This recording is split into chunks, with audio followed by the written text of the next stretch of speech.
Well, he kind of needs no introduction. I get the feeling that Nick's very well known within the club. He's certainly very popular because you've got a lot of people who've jumped on to hear what you have to say today, Nick. So, yeah, Nick, I'll let you introduce yourself properly, but you and your business partner, Adrian, are the founders of the Estate Office, which you sold to the management a couple of years ago. They're running a very successful agency now, and you're concentrating on just your own deals, which you've been doing for many years now. I'm going to start by just firing a few questions across to you. How's 2020 treating you? It's not too bad, if I'm honest with you. It could be worse. It could be a lot worse. I think, when I look at, how bad it's been for a lot of people I know, I've got no right to complain whatsoever. So, I mean, obviously, it hasn't all been a bed of roses by any means, but overall, I think we kept it going pretty well. So, yeah, not too bad. Thank you. So in terms of opportunity, I know when we went for the stroll the other day, which you surprised me actually. I thought it was just going to be a coffee and a bit of a stroll around the park, but next thing I know, we're marching up and down the Thames, and I wasn't quite prepared for it. But regardless, you'd flipped a deal just not so long before then. So talk us through that deal and what can you share? Well, yeah, I don't want to go into the address particularly because, it hasn't completed and it wouldn't really be right to do that. But basically, it was a commercial building in the sort of city area of London, which we were offered by a third party. And it just seemed very, very cheap. I thought it was really good value for money. So we negotiated very, very hard over about a 3-week period to get the prices we wanted it. And exchange contracts, and I thought it was worth more money, so I put it out to a couple of people I know, not on the market, and sure enough, I had 3 bids almost the next day, and I took one and sold my contract. So unusual to be flipping in this market, to be honest with you, and like everyone else, we rely on making money besides investing in property to run our business, to pay the staff and wages like anybody else. So it was a nice welcome change to actually sort of make a little bit of money quickly. So that was good news. Of course, flipping deals like that is a great way to make money. If you get a contract on it and you're talking about a 7-figure piece of real estate, provided the buyer that you flip the contract onto is willing to pay more, you can make 6 figures off just purely your time. You don't have to put down very much at all. How many times a year would you be successful in doing a deal like that? At the moment, not very often. I mean, in a good market, we were flipping sort of 1-2 properties a month, really. I mean, it was, we were taking a lot of contracts. We don't want to take contract. When I buy something, it's not with in mind just to trade it on the next day, but there has to be an element of that. I always think within your business model, you need to make money. Between myself and my business partner, Adrian, I want to keep everything. He wants to sell everything. So it's a pretty good way to be. So somewhere in the middle we meet, where he'll try and sell it before he's even been offered it. It's a nightmare, but but it's a good discipline really, because it's kept us in business, if I'm honest, and you make money that way. Now, given that the meeting is confidential, I'm not going to ask you to disclose any really sensitive secrets or anything like that, but you can share a little bit more. Also, you and Adrian don't own the estate office anymore, so you're not conflicted. You are exclusively an investor working with your own money and some other large family offices. Correct. What's the biggest deal you ever flipped? I could never say that. Oh, come on, I thought I had you there. There's 30 people waiting for a number. It's is it? It does involve more than 6 figures, put it that way. 6? Well, I should hope so. Yeah. I would have thought it would involve more than 8 figures. We've made a few million quid by flipping properties on a deal. So yeah, you can do it every now and again. You get a good one. How many people really in the property market are able to do that? Is it just the guys who've got this huge network from agencies? Do you think you've always had a big advantage there? Yes, you do. I think it's all about experience, really. But I do have this philosophy that anybody can do it, really. The fact of the matter, if you've got a good deal and you know how to sort of transactionally sort of secure it and sort of protect yourself, I think everyone has the same possibility. I don't think it's sort of exclusive to people who've been in the business a long time like me. I know people who've been in it for 5 minutes that seem to make more money than I do. I don't know how, but they do, which is a bit annoying. But the fact is that, you know, if you stumble across a good deal this afternoon, and you agree to buy it, and then you think you can sell it for more, then good luck to you. Go ahead and do it. But you do need the infrastructure to make that happen. And when you say infrastructure, you mean the market that might be interested in it, or the knowledge of who could be a good buyer for this, and more than just one. You need to hedge your bets. You've got to look. I think your reputation, it helps that people know who you are, and that they, you know, if you are bluffing and they, you know, they think you could complete it, or you could even exchange it if you have an exchange. Yeah. Also, you know, it's very, very to circumnavigate someone these days. If someone offers you a deal, it takes 5 minutes to find out who owns it. We're all capable of looking online or doing land registry searches or whatever. So again, you need to trust the people that you're working alongside, that they're not going to do that. Well, there's one word I've written down here, which is, and I've circled it, is trustworthiness.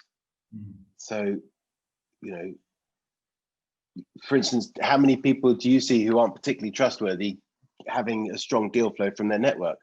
I bet it's not very many people at all. If you're not trustworthy, then you tend not to trust people. I think it's they both go hand in hand. I mean, I tend to trust people, and I'm generally, you know, very, very rarely let down. If, you know, you get screwed every now and again. You all get screwed, but you know, it happens as part of what you do. You know, if you're taking a risk on something, then the chances are somebody could go behind your back. I'm sure I've been screwed more times than I'll ever know about, because I'll never find out. But the people that I tend to deal with on a long-term basis have been, you know, good friends and people I've known for many, many years. And we have a saying that if someone comes to my office with a deal, it's their deal. You know, so no matter how good it is, you have to respect that person's brought it into you. And you've got to say, if you want to do it with me, fine. If you don't, then I have to respect that they may want to do it with, you know, who else they might want to go and do it with. That's up to them. I think I wholeheartedly agree with you. I mean, no one's going to bring you deals if they think you're going to nick it or shaft them. And you've got to stand by. You can't just say it. You've actually got to do it. You can't just, you know, it's easy to say that, but you've got to do it. And if I'm selling something to someone, I'll sell it to them. You know, even though they offer more money, I'll still do the deal, because it's your reputation at stake. So flipping deals is one way to mitigate risk, because you're in and out of the deal before you've even completed. Yeah. And it's the fastest way to make money, and it's the highest return on investment, which is probably why Adrian likes to flip everything before he's even bought it. It's a good job you're his business partner. Yeah. And it's a good job he's your business partner. But I want to ask you, has 2020 in any way changed your view, or has it reinforced your view on risk, which is the topic of today's event? Well, look, I think this is risk is the word, because, you know, it's a very risky time out there at the moment, because nobody knows what's going to happen in the next 6 months, 9 months, 12 months, or even 2 years probably. So it's all very well people saying, "Oh, the market's going to recover, it's going to be great next year." Or if you read the news, which I, by the way, try not to do, and you sort of see at the moment there seems to be a boom in mortgages and all this sort of stuff. I'm not seeing that. I don't know where that's coming from. But you know, you've got to make your own assessment on it. I think you've got to be very risk-free if you possibly can right now, because it is so uncertain what's going on out there. Why bother taking a stupid risk? There's no point. Yeah, I mean, when the market's looking like this, people are not inclined to take risks, because you can't be sure which way it's going. But you're doing deals regularly. So if over the next 12 months you're going to do, I don't know what the number might be, a dozen deals of varying sizes, how would you spread those out over the next 12 months? Would you want to do them all in the next 3 months? Would you want to save half your chips till later on, or just depends who wins the arm wrestle between you and Adrian? I've got, honestly, Matt, no idea. I mean, this morning we had a meeting this morning. I think we've got about £60 million worth of deals in our pipeline at the moment that we're actively looking to buy right now. I certainly don't have £60 million in my bank account, sadly. So It's not a question of saying we're going to do all these deals or whatever, but it's a question of how you structure them or how you look at them. Well, now, if all the deals were due to exchange today on the terms we've negotiated, I think we'd do them all today, but that isn't going to happen. I'd imagine that probably 70% of them will fall by the wayside for one reason or another, because they're all very complicated. They might all fall by the wayside for all I know. I don't know, but so just going back to risk again, and what I said, I'll qualify one thing. I actually don't take many risks anyway, no matter how good the market is. I don't like risk. Is that because of your age? Yes. I was having a dig, and you realise I'm having a dig. But when you're in your 30s, though, I bet you took a lot more risk. You like? I don't care.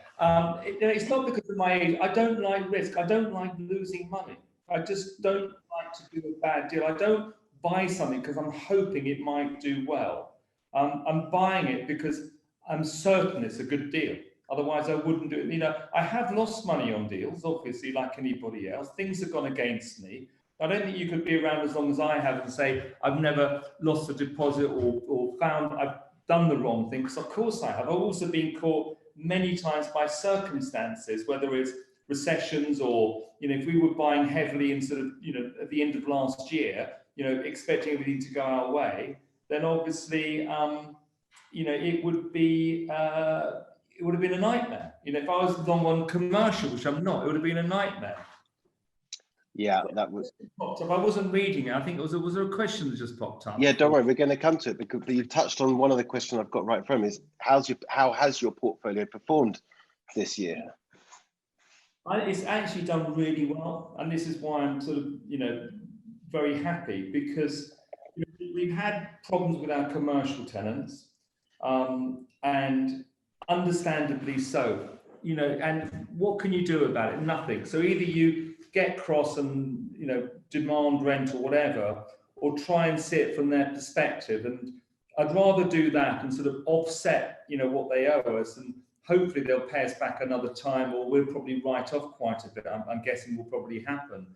On the residential side, we've done incredibly well. We've actually collected high 90s in percentage of rent over this year, but I put that down to not having very highly priced properties. I don't have sort of Mayfair or Knightsbridge, multi-million-pound houses I rent out. And I also think we've got an incredibly good management department, and we've actually kept an incredibly good relationship with our tenants. So I think they've kind of stuck by us a bit as well, to be fair. And so if they weren't working, or if they can clearly prove they've been chucked out of their job, or they've been made redundant or whatever, we definitely are more sympathetic. But if it's just a question of I'm furloughed, or I've been told that we don't have to pay rent anymore, then of course we're going to have words about that, and we've sort of cut those ones in the bud very quickly, and it's all been pretty good. Okay, I want to ask you a question about leverage and finance. If you're investing in the current market and you're not necessarily certain that values are all pointing upwards, what's your approach to debt and the leverage that you use, and the risk of any deals where you might have to refinance in the middle of the transaction? Extreme caution. Be really careful out there. I mean, we tend not to borrow more than 55-60% on any deal. I've never taken bridging in my life, and I'm very proud about that, because I think if you're taking bridging, you're just going to be a little bit desperate. I'd rather find a financial partner to put money in and share profits, rather than find myself at the mercy of a bridger. I've bought many properties over the years from bridging companies, and I think that gives a clue as to where you're kind of going with it all. And secondly, it's very hard to service high interest, because again, you fall behind, and when you're running your life, your business, and cars, and God knows what else, it's expensive out there. So if you're saddled with high interest, you kind of fall behind very quickly, and when you do fall behind, it happens very fast. So that's when people lose their property. So for me, I'm just really cautious about taking on too much debt, and I want to try and borrow money from people that offer me an interest rate at less than 4%. That's a huge share. I've known you many years. I didn't realize you'd never bridged from a standard bridger. You'd use private investors' money. If I have to, yeah, absolutely. I don't mind joint ventures. Okay. So what's the typical deal look for the Cowell Group? What does a typical deal look like these days for the Cowell Group? Honestly, we're looking for obviously value-added opportunities where you can quite obviously, build upwards, outwards, knock it down, change of use, decent planning or whatever. So that's an obvious thing. It really has to be central London. I'm not, although I'm looking at something outside London at the moment, so that's the one deal I'm sort of almost hoping that they sort of negotiate their way out of, because it's complicated. It's not in London. We like retail, believe it or not, but we like shops and upper parts, and we like parades of shops. We like residential conversion, and we're quite interested in the sort of the HMO market, with the C1, C2, C3, hostels, HMOs, because there's quite a few people out there looking to rent those buildings. So if we can buy them at the right price, we can find operators who'll rent from us, and sort of, create income that way, long-term income. And are these just straightforward investments, or are you buying them because they're under-let, or you can refurbish them and improve them, or a mixture of both? One of the things that we're buying has been botched, so that the developer really did a bad job, so we've got to completely rebuild it. Another one is that the company no longer have a requirement for that type of rental property, so they just want to get it out of their books quickly. What are we looking at? We're looking at a large site at the moment, which is a big deal, which is we're looking at planning for over 300 homes, plus some commercial activity on the site. I won't say more than that at the moment because it's at a high level of negotiation at the moment. We really are sort of up to our eyeballs in that. We're also buying vacant retail units where we put in tenants like Tesco's, Co-op, Lidl, those sorts of people. We've got a few of those on the go at the moment. And we're also rebuilding within our own portfolio. So when we've got property, we'll find extra space so we can build more flats, or we've got a site in St John's where we're building a house at the moment. We're building a roof in Maida Vale, and also we're fighting, and where planning is becoming really difficult. We're fighting planning at the moment, and it's really hard work, and we're up against local authorities, residents forums, local politicians who are looking to make a name for themselves. It's very, very hard, and it's very costly to do that. Now, with all that on your plate, and I know you've got a good team behind you, but it still sounds like there's quite a lot going on, and the emails and the phone calls and the communication with the team and externally gets quite busy quite quickly. Yeah. Where's the bar set in terms of getting out of bed in the morning? When is a deal not worth doing? Because I know that you're happy to buy a flat that's 500 grand because the real value is 600 grand and just tuck it into the portfolio. But I just love it, Matt. I just really enjoy what I do. I like going to work every day. I really do. I got a really good team of people I work with. I enjoy it. It's as simple as that. Would you JV a 200 grand profit, or is that sort of not quite? I'll get out of bed for £1,000. I'm not proud. I didn't realise you were that cheap. I am. I do. Profit. I've been brought up to take profit. If you're making £5,000, 10 grand, that day on something, that's a lot of money. I don't care what anyone says. It's a lot of money. Yeah. And you have to have that mindset. It's all very well looking at the big ones, hoping that is, but as I always say, you're only as good as your last deal. Well, you got to extrapolate it, right? If you're spending, if you can make 5 grand in a day and you can do it 100 times a year, then great, hoover it up. A lot of money. Nikhil, do you want to jump in with your question? You're asking about where these complex deals are sourced. Go. Hi, Nick. You mentioned you guys, you've got a lot of, I think you said you got 60 mil or 60 mil pipeline and 70 deals or something along those lines, but they all seem to be fairly complex. I guess the question is, how do you source these complex deals? Given your background, are they majority agent-led, or do you have an aspect of direct-to-vendor as well? It's a huge mixture. I mean, what I always try and do, I always try and look at where a deal came from, because it's always good to find out how it happens. And of course, we get agents who send us property particulars in the normal way, and sometimes we just spot something which interests us for whatever reason.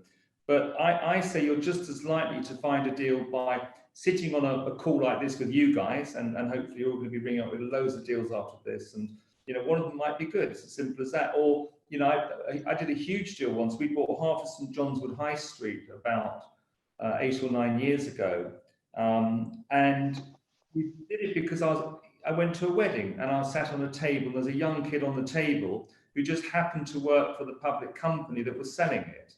And a few weeks later, when I found out it was being sold off market, I remembered I knew I met this guy, so I rang him up, and as a consequence, I got on the tender list to buy it. And we actually bought it. So I think sometimes the phone will ring, and that can be your next deal. And or you might go to the pub one night and be standing at the bar, and someone says, "Oh, that such and such has got a big portfolio they're selling," and then that's how you pick up the information. It comes from you just be open to everything. Every receptor, be open to. All right. Well, on that note, I'm going to share your email address with the group. I think we did discuss this beforehand. You might get a lot of emails, but I know that you do want deals, and you're buying. You're cash buyer. And I'm very receptive to people. I will answer people. I won't promise to buy anything, but I'll always look at things, and we'll assess it very quickly. 99% of the time, normally it's no good for us, but every now and again we get a good one.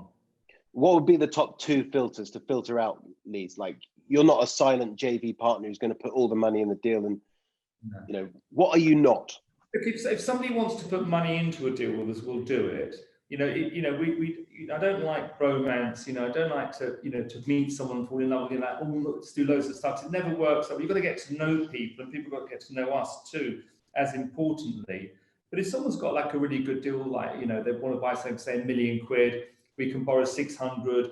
I put in 200, they put in 200. We run it together. Delighted to any deal. We put this in a new SPV. We can have an agreement how we see the deal happening, etc.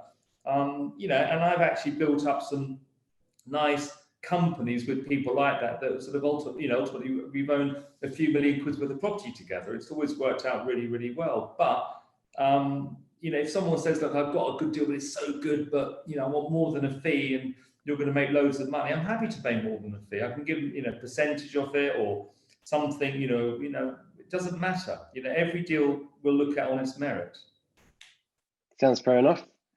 Jeremy Wormington's asked a question. He says, what's your view on retail airspace if having to choose between PD rights and the lack of fixed timing or full planning?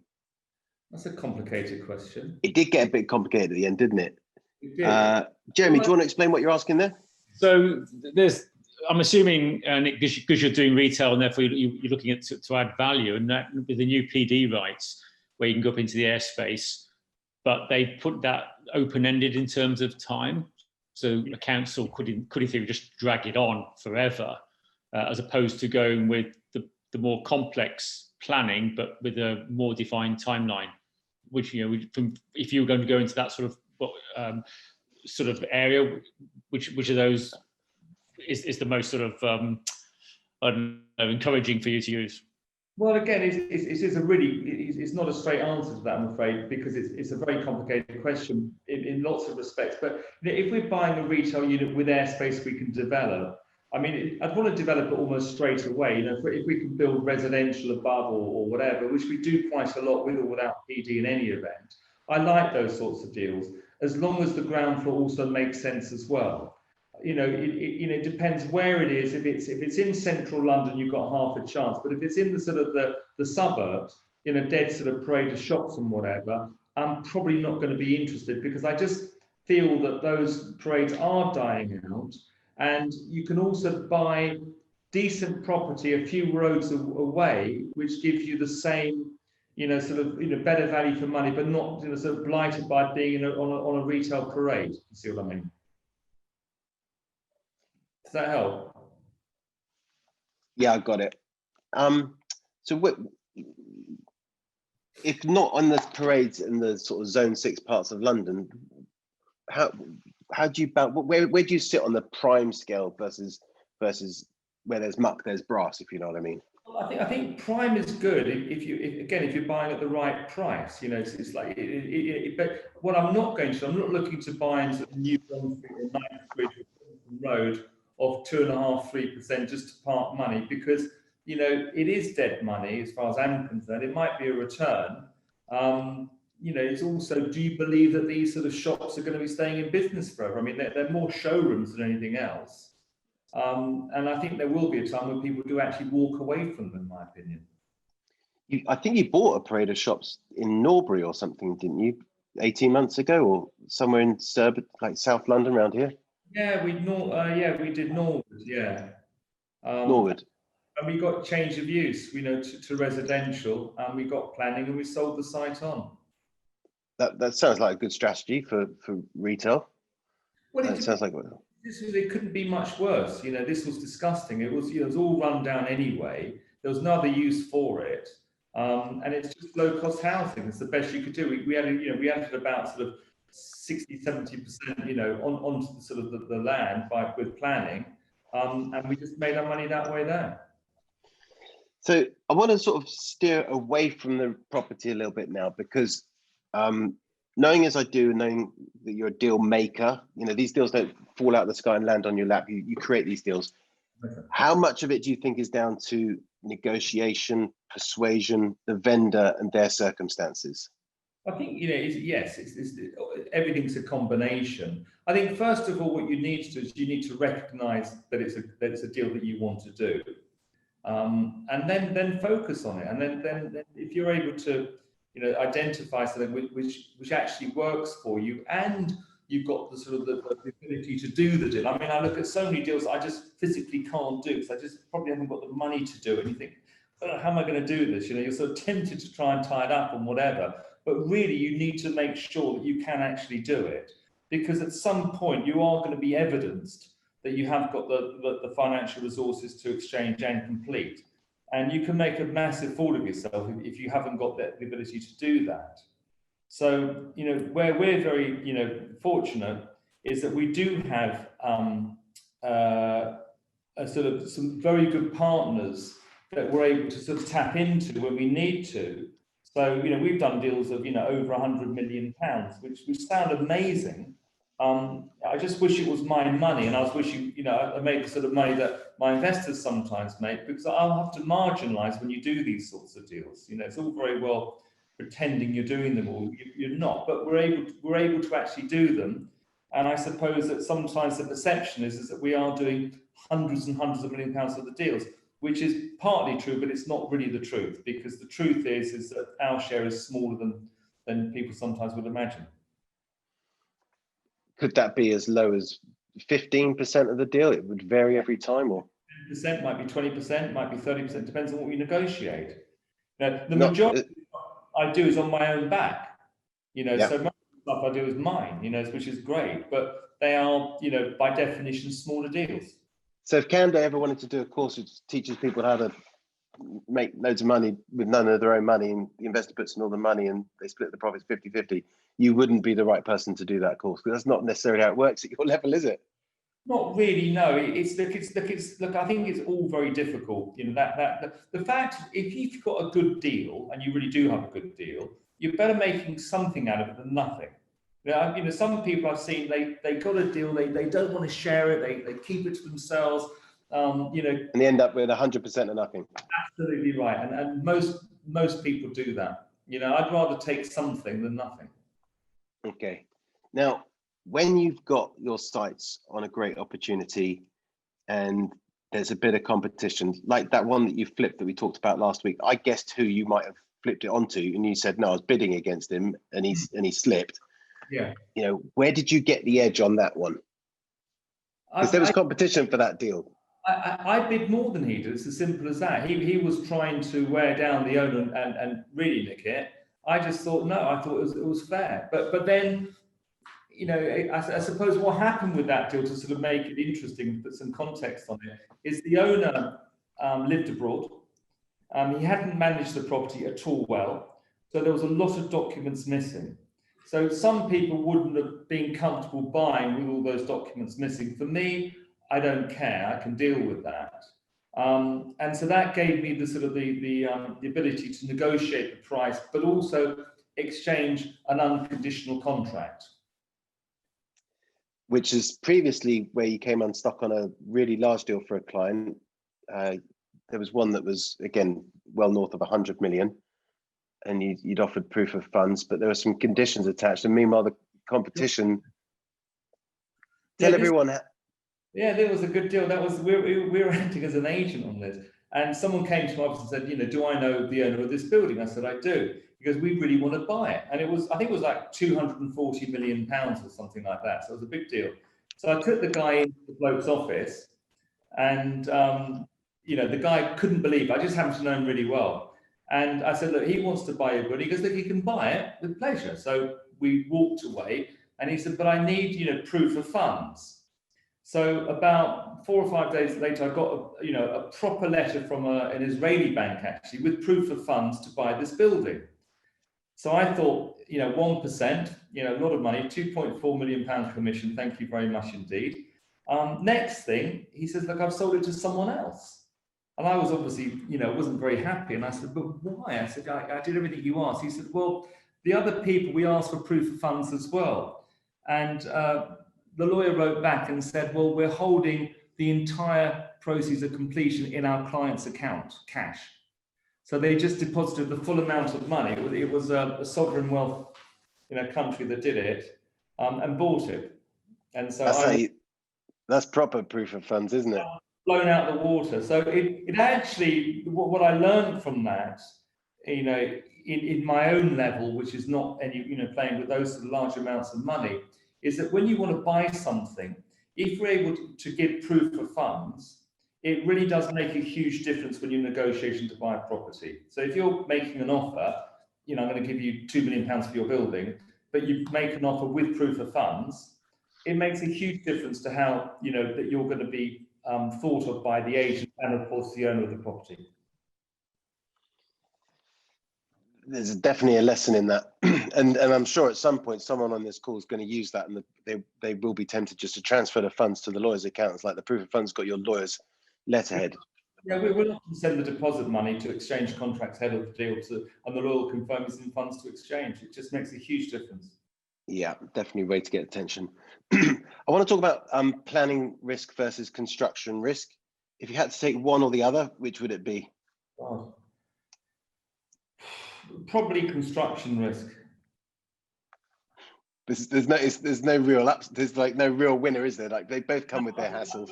I think the reason I say construction risk is because, you know, you can go around a building and you can find out what's wrong with it, and you can, I think, sort of, you know, make a lot of educated assumptions as to, you know, ground conditions, you know, structure, all that sort of stuff. When it comes to planning, oh my word, it's awful out there. It really is. I mean, I've just finished a terrible experience. Again, I don't want to go into detail because it's been in the public domain and whatever. But you know, the way I've been treated is really bad. You know, you've been targeted because of your brother by the Times, basically.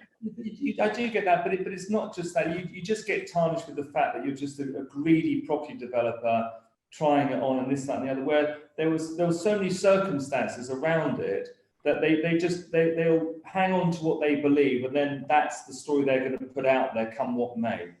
And the truth is, you're one of the nicest greedy property developers I know. I'm definitely the nicest, greediest property person in the world. Yeah. And do you think planning risk has gotten worse over the last? Yeah, it's become 30 years. The planning process has become more complex, and you know, you've got to be prepared to put up a fight, employ really good planning experts. You know, I'll give a good shout out to Savills team. They're brilliant at the moment. I really like them there. They're fantastic. We've had to use, you know, communications companies, PR, political campaigners to sort of basically do websites and write to local residents and everything else. And they don't come cheap.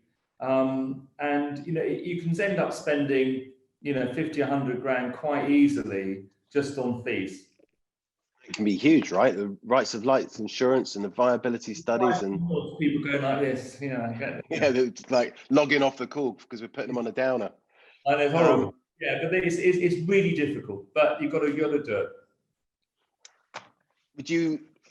It's hard for me to ask questions because I know that there isn't a one size fit all, but presumably you'll always just try and get an option on something and then take the planning risk for them and make sure that your contingency plan is profitable as well. But if you can de-risk something, de-risk it, obviously. But sometimes you've got to buy it. Sometimes you get options. You take what you can. It depends on the deal. But as I say, going back to your question of risk, I wouldn't risk something that I was going to just to get a change of use. I'd be very, you've got to be really sure of yourself.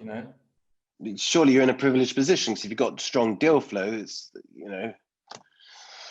Really. I think of some inappropriate analogies to make, but like if you're not getting many deals, then you take what comes. But you've got strong deal flow, and you just have some confidence that the next deal will be coming along. Yeah, but you could do one deal at a time. It's as simple as that. You just take each one as it comes. Yeah, Nick, I know that you're a bit pressed for time because you're trying to shut down a deal today. Should we open it up for any last questions from members or any shares that anybody wanted to put forward? Might find that they've all just been. Nikhil's got another. Yeah, jump in, Nikhil. Hi, Nick. In terms of, we're talking about complex deals earlier, and I think you may have just touched upon it. You say sometimes you just have to buy things. But have you found that kind of as, you've grown and the company's grown and everything, the more cash you've had, the easier it's been to, step away from complex deals? And it's been easier just to turn around and just go, yeah, we'll buy it on con, or are you still always in this complex level? I'm generally risk adverse. It doesn't matter how much you've got or haven't got. If you haven't got any money, it's hard to buy anything, and we generally started somewhere, and I'm very proud to say I did start as an office boy, so I wasn't sort of handed a nice big check. So everything we've done, we've built up ourselves. So I'm very protective of what I've got. But I think you always never be worried about stepping away from a deal if it doesn't feel right. Even if you're proved wrong, you've got to do it sometimes. Hindsight's a great thing to have, but don't risk and don't screw yourself over. Can I ask a question, Matt? Yes, Jeremy, jump in. Nick, hi. Just going back to the planning. Even though it can be a nightmare, do you end up concluding that it was worth the effort and the hassle because you've made enough money? Yeah, absolutely. I quite, in a weird way, a secret way, I enjoy it. I enjoy the fight because it does get quite personal at times, and you've got to be a saint to say that it doesn't. And when people are genuinely attacking you and your integrity and reasons, you kind of want to fight back at these people. But it's a hollow victory because at the end of the day, you don't always win. And sometimes you can, walk away. But yeah, it's definitely worth doing. If you're plus, by the time you get to that stage, you're in it anyway, so you might as well continue. Yeah. Thank you. You've got to have the right mindset for it as well, haven't you? And you've got to have the bandwidth for it as well. Yeah. There's one more question. I think this is from Emma. Nick, would you buy historic sites, or is that something you would avoid? Well, really complicated. I mean, you're then dealing with heritage, and it depends on the listing. If it's grade 1, probably not. Grade 2, difficult. If it's locally listed, yes, we would. You want to look at what you're doing with the buildings. You are entering a world of pain with listed buildings. Now, that's a Londoner's perspective. I've worked on a listed building in Camden, in Primrose Hill, and it was a battle. But I understand that people doing deals outside the M25 have a much easier time. You probably don't have as much experience outside the London area, though. Well, it also depends, whether or not, what's inside the building, because a lot of these listed buildings, inside has already been sort of demolished or taken apart over a period of time. So therefore, you'll get concessions. But if it's, a true listed building where everything's intact, then you can't take away the walls, the ceilings, nothing. And if you do, you can go to prison. Pretty serious. Yeah. I think we've pretty much wrapping up now. I don't see any other questions coming out of the members. So I just want to say thank you to Nick for joining us, because I know that you're super pressed for time today, and I wish you all the best of luck with the deal that you're trying to close today. I've shared your email address in the chat. It's there for people to pick up. Rick will put it in the notes as well. You're hungry for new deals. You're probably not going to split the profits 50-50 and put in all the money.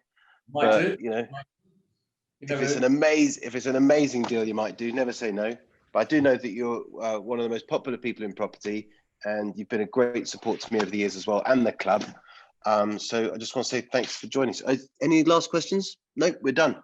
So thank you very much, Nick. Well, I'd like to say Matt's a really good guy. So thank you very much indeed for inviting me, and I'll leave you all now. Bye. Cheers, Nick. Good luck. Take care.